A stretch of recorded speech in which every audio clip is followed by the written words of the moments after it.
살아가면서 도무지 자신의 힘으로 해결할 수 없는 그런 난관에 부딪힐 때가 있습니다. 이러한 상황을 우리는 고사성어로 사면초가라는 단어를 씁니다.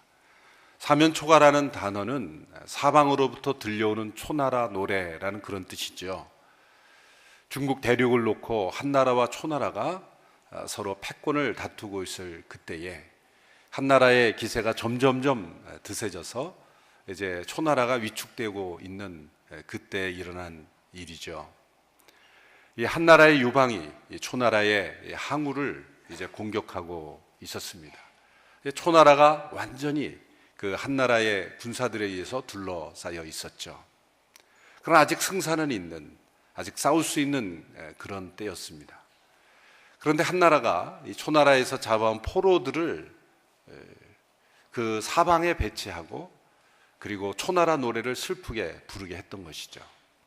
사방에서 초나라의 그 군사들이 포로들이 부르는 그 슬피 노래하는 그 고향의 노래들을 들으면서 초나라 군사들은 위축되고 그리고 사기를 잃어버리기 시작했습니다. 마치 한나라가 완전히 초나라를 정복한 것처럼 곳곳에서 들려오는 포로들의 노래소리를 듣고 초나라 사람들이 도망하기 시작했다는 것이죠. 그래서 결국 초나라는 망하게 되었다라는 그 배경에서 나온 사자성어입니다. 여기서 중요한 것은 이 한나라가 이 노래를 들려준 것이 고도의 심리전이었다는 거죠. 아직은 싸울 수 있는데 그렇게 두려운 상황은 아닌데 포로들로 하여금 부르게 한 그 초나라 노래소리가 그 초나라의 그 군사들로 하여금 이제는 우리는 졌구나, 그 고향의 노래소리를 들으면서 사기를 잃어버리는 그러한 일을 만들었다는 거죠. 우리는 때로 이 사면초가의 상황처럼 초나라 군사들처럼 우리가 두려워하는 것이 도대체 왜 두려워하는지, 두려워할 만한 것인지 아니면 두려워하지 않아도 되는 것인지를 잘 분별하지 못하고 두려움에 사로잡혀 꼼짝달싹 못하는 때가 있습니다.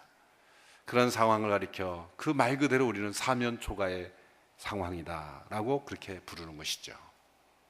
이스라엘 백성들이 본문에 보면 큰 두려움에 둘러싸여 휩싸여서 사면초가의 상황에 처해 있습니다. 그리고 하나님께 울부짖고 있습니다. 오늘 본문 10절에 보십시오. 출애굽기 14장 10절의 말씀입니다. 함께 읽습니다. 시작. 바로가 가까이 다가왔을 때 이스라엘 백성들이 눈을 들어보니 이집트 사람들이 자기들을 뒤쫓아오고 있는 것이었습니다. 이스라엘 자손들은 너무나 두려워서 여호와께 울부짖었습니다. 너무나 두려워서 울부짖고 있었습니다. 이스라엘 백성들이 큰 두려움에 휩싸인 것은 바로의 군대가 뒤쫓아오고 있었기 때문입니다. 이스라엘 백성들은 아무 무장도 하지 않았고 또 도보로 이동하고 있었고 그리고 그들은 오랜 노동으로 인해서 지쳐 있는 상태였습니다. 반면 바로의 군대는 본문에 보면은 13장에 보면 전차 600대와 그 밖에 다른 모든 전차들을 동원했다고 되어 있습니다. 전차들을 동원한 중무장한 바로의 군대들이 가까이 다가오고 있었습니다. 그런데 더 위험한 것은 그 이스라엘 백성들이 진을 친 곳이 바로 바닷가 근처였다는 것이죠. 14장 2절에 보면 하나님께서 그들을 그곳으로 인도하셨습니다. 2절에 보면 이렇게 되어 있습니다. 제가 읽겠습니다. 이스라엘 백성들에게 돌아서서 믹돌과 바다 사이에 비하히롯 앞 곧 바알스본 맞은편 바닷가에 진을 치라고 하여라. 그래서 돌아서서 바닷가에 진을 치라고 말씀하신 것은 그들이 애굽으로부터 나와 북쪽으로 향하다가 남동쪽으로 방향을 틀어서 수에즈만 북쪽 근처로 진을 치게 한 거죠. 그래서 지도를 한번 우리가 보는 것이 명확해질 수 있는데요. 지도가 준비되어 있습니다. 글씨가 안 보일 수 있겠지만 대략적으로 보십시오. 위에 지중해가 있고 아래 왼쪽에 있는 것이 수에즈만이고 그 수에즈만에 있는 것이 홍해라 부르는 것이 바로 왼쪽에 있는 그 바다로 연결되는 그러한 그 바다로 나아가는 그 수에즈만이죠. 그 위쪽으로 올라가면 이제 이스라엘 백성들이 이동한 여정을 추정할 수 있는 그 굵은 라인이 밑으로 이렇게 해서 아래쪽에 있는 것이 시내산의 굵은 선으로 내려가 있는 꼭지점이 시내산입니다. 이스라엘 백성들의 이동 경로죠. 그런데 윗부분이 불명확해요. 여러 바알스본 또 비하히롯 이런 장소들이 나오지만 지금도 정확하게 그 자리가 어느 자리인지는 알 수가 없습니다. 분명한 것은 그 당시에 이스라엘 백성들이 이동할 때 가나안으로 가는 빠른 길이 있습니다. 그것은 지중해 연안을 따라 이 블레셋 사람들이 있는 사는 사람들의 길을 통해서 가면 며칠 만에 갈 수 있습니다. 소위 해변 길이다 이렇게 부르는 길입니다. 북쪽을 통해서 가면 며칠 만에 빨리 갈 수 있는 해변길이 있음에도 불구하고 하나님께서는 저 남동쪽 아래로 거쳐서 올라가는 이 광야의 길이라죠. 높은 산이 있고 산맥이 있고 광야가 있는 그런 곳으로 하나님께서 이스라엘 백성들을 내려가도록 하셨다는 것. 남동쪽으로 내려감으로써 다시 올라가게 하는, 그러므로 상당히 오랜 시간이 걸리는 그런 여정을 하나님께서 인도하셨다는 거죠. 그래서 돌아서서 바닷가에 진을 치라고 한 것은 내려오면 거기에 중간에 호수가 있죠. 그 수에즈만 북쪽 끝에, 그래서 비터 레이크스라고 하는 그런 호수죠. 그곳이든지 아니면 좀 더 내려와서 그 수에즈만의 북쪽에 있는 그 수에즈만 북쪽에 있는 그 바로 옆이든지 두 곳 중에 하나일 가능성이 높지는 정확하지는 않습니다. 어쨌든 물을 통한 것은 마찬가지고 성경에 호수라고 바다로 되어 있는 것도 때로는 호수를 바다라고 표현했기 때문에 저 호수일 수도 있고 아니면 밑에 수에즈만 북쪽에 있는 그 바다일 수도 있습니다. 정확한 위치는 알지 못하지만 어쨌든 이스라엘 백성들 앞에는 물이 있었고 바다가 있었고 그리고 광야로 나아가는 길 가운데 그들이 처해 있었다는 거죠. 자, 하나님께서 왜 이렇게 더 힘든 길로 인도하셨는가? 북쪽 지중해 연안을 따라가는 해변길로 인도하셨다면 어쩌면 바로의 추적을 받지 않고도 빨리 가나안으로 향할 수 있었을 텐데 왜 아무도 보호해 주지 않는, 사실 해변길로 가면 블레셋과만 잘 통과하도록 그들이 해줄지 않을지 모르지만 타협만 했다면 그 블레셋을 통과해서 가나안 땅으로 갈 수도 있었겠죠. 그런데 아무도 보호해 줄 수 있는 위치가 아닌 광야, 그리고 시내산에 가보면 시내산은 광활한 돌로 된 산맥이죠. 시내산에 가보시면 알겠지만 시내산에는 나무 하나 찾아보기 어려운 그 광활한 돌산입니다. 어디 숨을 데도 없는 그런 지역이죠. 그 광야로 내려가는 그런 길로 하나님께서 인도하셨다는 거죠. 그로 인해서 생겨난 위험입니다. 표면적으로는 아마 이스라엘 백성들이 블레셋과 전쟁할 준비가 되어 있지 않기 때문일 것이지만 더 중요한 이유는 가나안 땅으로 들어가는 것이 중요한 것이 아니라 이스라엘 백성들이 가나안 땅에서 하나님의 백성들로 살기 위해서는 하나님과 언약을 맺는 그런 기간이 필요했던 것입니다. 하나님께서는 이 시내산에서 백성들에게 하나님의 율법을 주시고 그 하나님과 언약을 맺는 하나님의 백성들로서 결단하는 그러한 기간을 가지도록 하시기 위해서 이 남동쪽으로 내려가도록 하신 것입니다. 우리가 예수 그리스도를 믿을 때 하나님께서 우리에게 허락하신 삶은 더 쉬운 삶이 아닙니다. 때로 예수님을 믿고 우리의 삶이 더 어려워질 수 있습니다. 예전에 사회에서는 쉽게 결정할 수 있는 문제를 이제는 예수님을 믿기 때문에 더 어려운 결정이 될 수도 있는 것이죠. 믿지 않는 사람들은 너무나 쉽게 결정할 수 있는 문제가 예수님을 믿는 사람들은 예수님 때문에, 믿음 때문에 더 어려운 광야의 길을 걸어갈 수 있게 되는 것입니다. 자, 이스라엘 백성들이 지금 하나님의 인도하심을 따라 낮에는 구름 기둥, 밤에는 불 기둥으로 인도함을 받는 가운데 바닷가에 진을 치라. 그리고 광야와 바다 사이에 그들은 있습니다. 그때 바로의 군대가 수많은 전차를 이끌고 뒤쫓아 오는 것입니다. 사면초가의 상황이죠. 우리는 이 장면에서 이스라엘 백성들이 이렇게 어려운 상황에 처해 있는 것이 바로 하나님의 연출이라는 것, 하나님의 계획이라는 것, 하나님의 인도하심이라는 것을 먼저 알아야 합니다. 우리가 때로 너무나 두려운 상황에 처해 있을 때, 내가 처한 사면 초가의 상황이 이것은 하나님의 연출이다, 하나님의 계획이다, 하나님의 인도하심 때문이다 라고 생각할 수 있어야 한다는 것이죠. 그럴 때만 우리는 두려움을 넘어서 믿음으로 하나님 인도하시는 길을 걸어갈 수가 있기 때문입니다. 자, 이스라엘 백성들이 북쪽에 그 짧은 해변길로 가지 않고 남동쪽 광야의 길로 내려가고 있다는 것을 난 바로는 이렇게 생각했습니다. 아, 저들은 이제 광야에 갇힌 것이다. 그것이 바로가 그 이스라엘 백성들을 추격하도록 만든 동기가 된 것이죠. 오늘 본문 3절에 그 이야기가 나온 것입니다. 3절 말씀 우리 같이 한번 읽어보겠습니다. 시작. 그러면 바로가 속으로 이스라엘 백성들이 땅에서 정신없이 떠돌다가 광야에 갇혀버렸다라고 생각할 것이다. 그러면 내가 바로의 마음을 강팍하게 해 그들을 쫓아가게 할 것이다.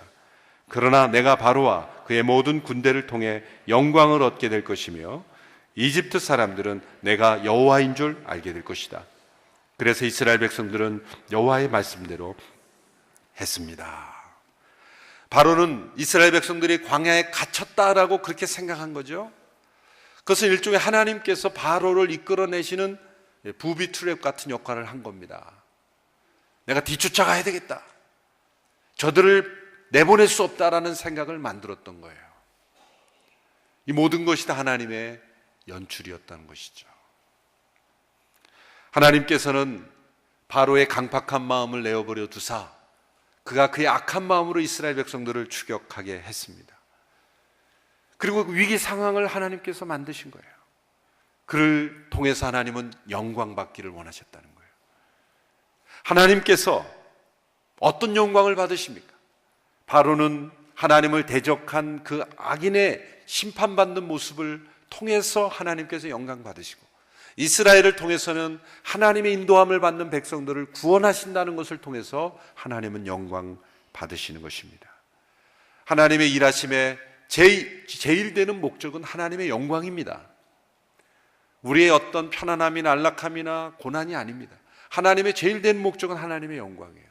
죄로 말미암아 더럽혀진 하나님의 영광을 회복하시는 일, 이 악한 세력들에 의해서 짓밟힌 하나님의 영광을 다시금 드러내시는 일, 하나님은 하나님의 영광을 위하여 일하십니다.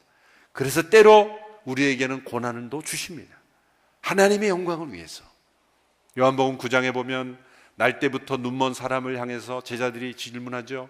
이 사람이 날 때부터 앞을 보지 못하게 된 것은 누구의 죄 때문입니까? 예수님이 대답하시죠. 부모의 죄도 아니요 본인의 죄도 아니라 이 사람을 인해서 하나님께서 하시는 일들을 드러내시려는 것이다. 하나님의 영광을 위해서는 때로 우리에게 뜻하지 않는 고난, 뜻하지 않은 질병, 뜻하지 않는 사면초가의 상황도 생길 수 있다는 거예요. 그러므로 우리에게 어떠한 위기 상황이 도달했을 때 우리는 이런 질문을 하나님 앞에 드릴 수 있는 것입니다. 하나님, 이런 위기 상황을 통해서 하나님이 나타내시고자 하는 하나님의 영광은 무엇입니까? 하나님이 모든 상황을 통해 하나님 영광 받으시옵소서. 나의 고난을 통해, 나의 위기 상황을 통해서, 이 사면초가의 상황을 통해서 하나님 영광 받으시옵소서. 하나님이 위기를 나에게 허락하시는 그 하나님의 연출 의도는 무엇입니까? 그렇게 하나님의 뜻을 헤아리려고 하고 하나님의 영광에 초점을 맞추다 보면 그 뜻이 분명해지고 두려움을 넘어서 믿음으로 승리할 수 있게 되는 것입니다. 사실 우리가 이렇게 선포하지만 저 자신도 사면초가의 상황에 처하게 되면 하나님의 영광을 먼저 생각하기보다는 나 자신의 상황을 먼저 크게 보게 마련이죠. 하나님보다 상황이 더 크게 보이는 것이 연약한 우리들의 모습입니다. 이스라엘 백성들의 이 모습을 보고 우리가 참 사람들 믿음도 약하다 그렇게 생각할 수가 없어요. 우리는 어쩌면 우리도 이스라엘 백성들처럼 사면 초가의 상황에 아픈 바다요, 그리고 광야에서 뒤는 바로의 군대가 쫓아온다면 그 상황 속에서 이들과 같지 않게 행동할 수 과연 있겠는가? 그들은 뭐라고 하나님 앞에 불평했습니까? 그들은 이렇게 하나님 앞에 외치기 시작했습니다. 왜 우리를 이 광야로 이끌어내서 우리를 여기서 죽게 하는가? 차라리 이렇게 죽을 바에는 이집트에서 바로를 섬기는 것이 더 낫지 않느냐? 하나님, 우리를 이렇게 인도하여 내고 어떻게 이러실 수가 있습니까? 이집트에 무덤이 없어서 우리로 하여금 광야에서 죽게 만드는 겁니까? 그렇게 하나님 앞에 불평하고 원망하기 시작했습니다. 이스라엘 백성들은 금방 잊어버렸습니다.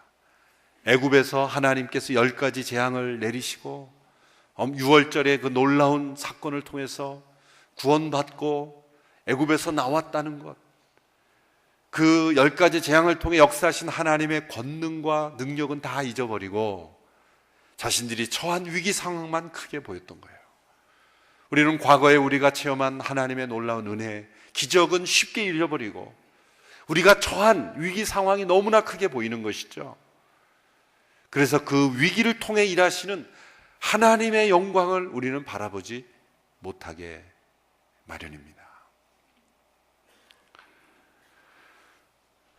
이스라엘 백성들은 자유를 얻었지만 그 자유가 얼마나 소중한지를 잊어버리고 있어요. 그들은 하나님의 능력을 체험했지만 하나님이 얼마나 전능하신 분인지를 잊어버리고 있습니다. 그래서 그들은 두려워할 수밖에 없었던 거예요. 그들은 심리전에서 이미 패배한 거예요. 사단이 우리를 무너뜨릴 때는 사실 이 심리전을 많이 씁니다. 그래서 우리가 마음을 지키는 것이 너무나 중요한 일이죠. 어떠한 상황 속에서도 우리가 하나님을 바라보는 것이 중요한 것은 우리가 실제 그 상황이 두려워할 만한 상황인지 두려워할 필요가 없는 상황인지 우리는 분별하지 못하고 마음이 얼어붙는 겁니다. 두려움이 엄습합니다. 그래서 우리는 하나님의 뜻을 분별하지 못합니다. 우리는 어떠한 위기 상황일지라도 하나님께서 우리를 지키심을 믿고 하나님의 구원을 바라보는 믿음의 사람들이 될 수 있게 되기를 바랍니다. 두려워하며 울부짖는 백성들에게 하나님께서는 이렇게 말씀하십니다. 오늘 보면 13절, 14절의 말씀입니다. 13절, 14절 시작. 모세는 이스라엘 백성들에게 말했습니다. 두려워하지 말라. 굳게 서서 여호와께서 오늘 너희에게 베푸실 구원을 보라. 너희는 이 이집트 사람들을 다시는 보지 못할 것이다. 여호와께서 너희를 위해 싸울 것이니 너희는 그저 가만히 있기만 하면 된다. 두려워할 필요가 없는 이유는 하나님께서 너희를 위해 싸우실 것이기 때문이다 라는 것입니다. 천지를 창조하신 그 하나님께서는 우리를 위하여 싸우시는 만군의 여호와이십니다. 왜 싸우십니까? 천지를 창조하시고 타락한 인간 눈에 깨어진 이 타락한 이 세상을 버려두지 아니하시는 겁니다. 사실은 하나님께서 싸우신다는 표현도 하나님의 영광에는 사실 합당하지 않은 표현일 수 있어요. 하나님께서 싸우셔야만 이기시는 분이 아니죠. 하나님은 그냥 한순간에 모든 하나님을 대적하는 세력을 쓸어버리시고 없애실 수 있는 하나님이십니다. 그런 하나님이시지만 때마다 일마다 사건마다 사람마다 민족마다 하나님께서 그들을 구원하시고 그들에게 하나님의 영광을 보여주시기 위하여 일하시고 계시다는 것을 싸우신다 이렇게 표현하는 거예요. 가까스로 싸워서 하나님이 가까스로 이기시는 분이 아니시죠. 한순간에 진멸하실 수 있는 하나님이 매 순간마다 하나님은 교육하시면서 일하시기 때문에 그 싸움을 통해 우리를 가르쳐 주시기 위해서 하나님이 구원하시는 여호와이심을 알게 하시기 위해서 일하시기 때문에 싸우신다라는 그런 표현을 쓴 거죠. 하나님께서 바닷가에 진을 치라고 하신 중요한 이유가 있습니다. 지도를 통해 봤지만 물이 없는 지역으로도 갈 수 있었어요. 굳이 물이 있는 수에즈만 밑으로 홍해 쪽으로 내려오지 않아도 또 그 비터 레이크스라고 하는 큰 호수 없는 지역으로도 갈 수 있습니다. 다른 길이 있음에도 불구하고 왜 하나님은 굳이 바다 옆으로 그런 물 옆에 진을 치게 하심으로 사면초가의 상황으로 인도하시는 것일까? 바다를 건너는 놀라운 기적을 하나님은 보여주기를 원하신 거예요. 하나님이 얼마나 능력이 많으신지, 천지를 창조하신 그 하나님께서 바다를 건너게 하시는 하나님이신 걸 체험하기를 원하시는 거예요. 바다를 건너게 하시는 것은 창조주 하나님만이 하실 수 있는 거예요. 그것은 바로 그 하나님이 우주적인 하나님, 우주를 통치하시는 하나님이라는 것을 가르쳐 주시기 위해서 바다 옆에 진을 치게 하신 거예요. 진을 치게 하신 거예요.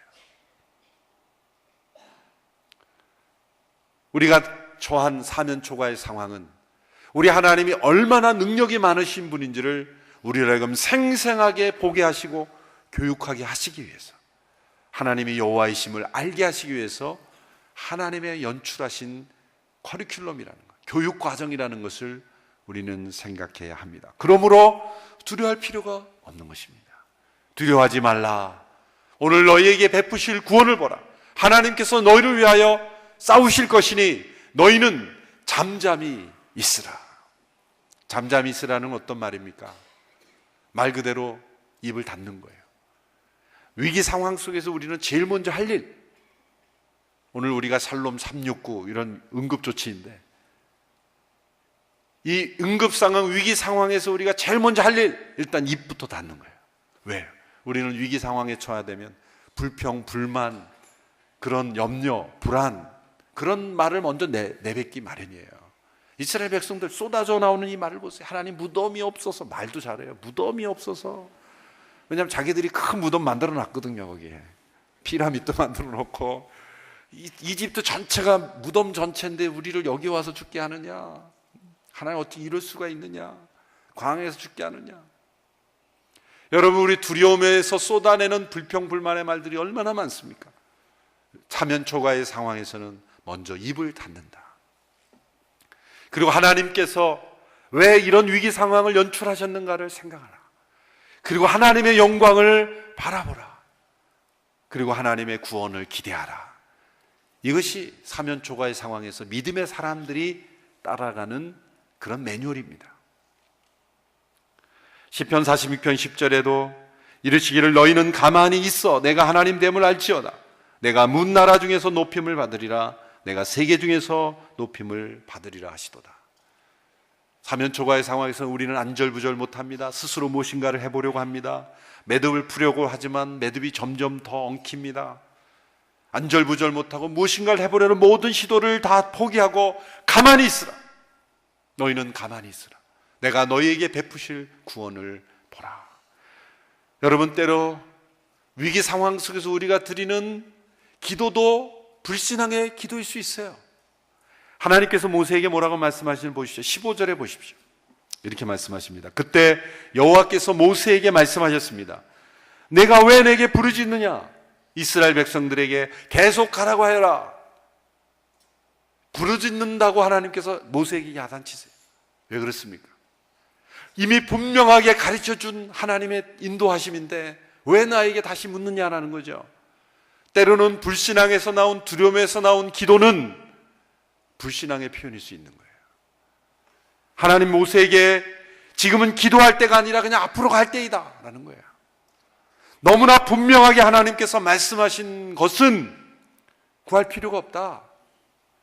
기도가 필요 없다는 것이 아니라 불신앙에서 나오는 그런 기도조차 하지 마라. 계속 가라.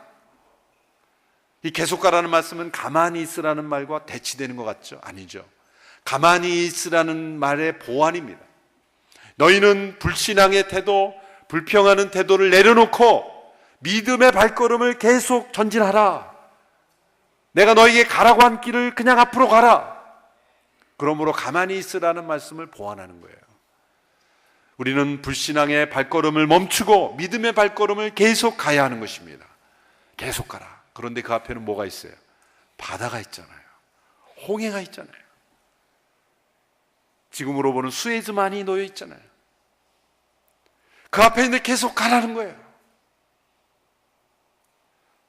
앞에 우리가 도무지 우리의 힘으로 넘어설 수 없는 장벽이 있는데 계속 가라고 한 것은 하나님께서 기적을 예비하고 계심을 우리는 알아야 하는 것이죠. 놀라운 일이 일어났습니다. 하나님께서 모세를 통해 지팡이를 들고 손을 뻗쳤을 때 하나님께서 동풍을 불어서 밤새도록 그 바다를 말리심으로 길을 내셨어요. 그 유명한 십계라는 영화가 있죠. 세실 데밀이라는 감독이 만든 이 십계라는 유명한 영화가 있는데, 그 장면에서 이스라엘 백성들이 홍해를 건너는 장면을 보면 사실적이지 않은 부분이 있어요. 너무나 멋있는데 그걸 뭐냐면 순간에 이 그 바닷물이 말려짐으로써 길이 난 거죠. 근데 그렇게 되면 과학적으로 어떤 문제가 생깁니까? 땅이 진흙탕이기 때문에 걸을 수가 없어요. 그래서 성경에 보면 14장 20절에 보면 밤새도록 바람이 불었다는 게 너무나 과학적인 거예요. 왜 밤새도록 불러 했을까요? 물이 갈라지는 것만 중요한 게 아니라 땅이 말라야 하기 때문인 거예요. 땅이 말라야. 밤새도록. 그러니까 영화를 밤새도록 바람이 불면 영화가 끝나잖아요. 영화는 짧게 끝나야 되는데 이걸 어떻게 밤새도록 그거를 연출할 수 있을까? 그걸 기술적으로 밤새도록 불었다는 것을 이렇게 뭐 태양을 통해서 이렇게 연출했으면 완벽한 영화가 됐을 텐데, 그 영화를 보충하려면 밤새도록 지금 바람이 불었다는 걸 표현해야 돼요. 근데 그게 빠졌어요. 그러니까 비사실적인 영화가 돼버린 거예요. 성경을 정확하게 읽지 않은 거예요. 바닥을 말리는 데까지 하나님께서 그 바다 벽을 만드셔서 건너게 하셨어요. 다시 이스라엘 백성들이 건넌 후에 이집트 군대가 들어왔을 때 그 물이 다시 덮쳐서 완전히 수장되게 되었죠. 여러분이 바다를 통과함으로 살아나는 기적은 신약에 마치 십자가를 통과하여 부활하신 예수 그리스도의 기적과 방불하다고 말할 수가 있는 거예요. 여러분, 바다를 통과하여 구원받은 하나님의 백성들, 그것은 예수 그리스도의 십자가 앞에 죽고 다시 살아나는 그런 기적을 경험하는 부활의 기적의 가장 중요한 심벌이 되는 것입니다. 그래서 출애굽의 기적, 홍해를 건너는 기적은 우리가 예수 그리스도의 십자가를 통과하여 그리고 다시 부활하는 기적을 경험하는 것과 마찬가지예요. 우리가 세례를 행할 때 물을 머리 위에 뿌리죠. 사실 침례, 뱀티즘, 세례라고 할 때 이 밥티조라고 하는 단어는 물에 잠기다라는 뜻이에요. 어떤 의미에서 물에 좀 잠겨보는 것도 좋다고 생각해요. 저는 장로교 목사지만 물속에 푹 잠겨서, 침례교도들은 좋아하겠죠. 제가 이런 말하면 물속에 푹 잠기는 게 밥티조가 물에 잠기다라는 거예요. 물에 잠기다라는 건 뭐예요? 물에 잠기면 어떻게 됩니까? 어떻게 돼? 물에 잠기면 어떻게 됩니까? 추워요? 물에 잠기면 죽어요. 물에 계속 잠겨 있으면 추운 게 아니라 죽습니다. 물에 잠근다라는 것은 죽음을 의미하는 거예요. 죽음을 의미하는 거예요. 그리고 물에서 나온다는 것은 부활을 상징하는 거예요. 세례란 예수 그리스도 함께 죽고 함께 살아나는 것을 의미하는 거예요. 우리가 물을 뿌려서 실감이 안 나서 그렇지, 그것은 물이 우리의 머리에 뿌려진다는 것, 그것은 우리가 예수 그리스도의 십자가와 함께 죽음을 의미하는 거예요. 마치 출애굽할 때 이스라엘 백성들이 바닷속에 들어가 그건 죽음을 상징했지만 죽음에서 다시 살아난 기적을 체험한 것처럼 예수 그리스도의 십자가를 통해 우리는 옛사람이 죽고 새 사람이 다시 살아나는 그런 부활의 기적을 체험하는 백성이 되었다는 것이 세례의 의미인 것입니다. 그러므로 이 출애굽의 놀라운 홍해의 기적은 사면 초가의 상황 속에 죽음을 통해 부활하는 놀라운 구원을 경험하는 것을 우리에게 보여주는 것입니다. 여러분, 왜 우리가 두렵습니까? 사실 두려움 이면에는 죽음이 두려운 거예요. 모든 종류의 두려움은 그 이면에 죽음이 있습니다. 죽음을 두려워하지 않는 사람은 무엇을 두렵겠습니까? 그런 사람은 이렇게 말하죠. 죽기밖에 더 하겠어. 죽음이 두려워하지 않는 사람은 어떤 상황도 두려워하지 않습니다. 모든 종류의 두려움은 그 이면에 죽음에서 나오는 두려움인 것입니다. 그런데 죽음에서 다시 살아나는 구원을 경험한 사람은 어떠한 사면초가의 상황도 두려워할 필요가 없겠죠. 우리는 이미 그리스도 안에서 죽었습니다. 그리고 그리스도 안에 새 생명이 우리 안에 있습니다. 죽음이 다가온지라도 우리는 두려워할 필요가 없어요. 왜? 우리 안에 이 홍해를 건넌 기적과 같이 십자가의 기적을 통해 부활의 생명이 우리 안에 있기 때문에 우리는 이 구원을 경험한 사람은 이 세상의 어떤 사면초가의 상황도 우리는 두려워할 필요가 없는 것입니다. 이스라엘 백성들이 어떻게 변화됐습니까? 31절의 말씀을 보십시오. 31절 같이 읽습니다. 시작. 이렇듯 이스라엘 백성들은 여호와께서 이집트 사람들에게 하신 큰 일을 보았습니다. 그리하여 이스라엘 백성들은 여호와를 두려워하게 됐고 여호와와 그 종 모세를 믿게 됐습니다. 여호와를 두려워하게 되었다. 뚜렷한 변화가 있죠. 그들은 너무나 두려워서 바로의 군대를 두려워했습니다. 두려워하지 말라, 너에게 베풀 큰 구원을 보라고 말씀하셨습니다. 이제 하나님의 베푸신 기적을 통해서 하나님을 두려워하게 되었다는 거예요. 여러분, 사면초가의 상황을 만나게 된 것은 하나님의 연출임을 기억하십시오. 내가 기대했던 길로 가지 않고 엉뚱한 길로 하나님 인도하시니까 그것도 하나님의 연출임을 받아들이십시오. 그 상황을 통해 하나님이 영광 받으시기를 원하십니다. 하나님의 구원을 경험한 사람은 절대로 상황을 두려워하지 않습니다. 하나님만을 두려워하는 것입니다. 구원받은 모든 백성들, 이제 우리 모두가 상황이 아니라 어떠한 두려운 상황일지 올지라도 하나님만을 두려워하는 우리 모두가 되기를 주님의 이름으로 축원합니다. 기도하겠습니다. 하나님 아버지, 감사합니다. 이스라엘 백성들을 홍해를 건너게 하시는 기적을 허락하신 것처럼 죄 가운데 죽을 수밖에 없는 우리들을 영적인 홍해를 건너게 하시고 부활의 생명으로 우리를 다시 살아나게 하신 것을 감사합니다. 이 세상의 어떤 상황이라도 두려워하지 아니하고 오직 하나님만을 두려워하는 백성들로 살아가게 하여 주옵소서. 예수님의 이름으로 기도하옵나이다. 아멘.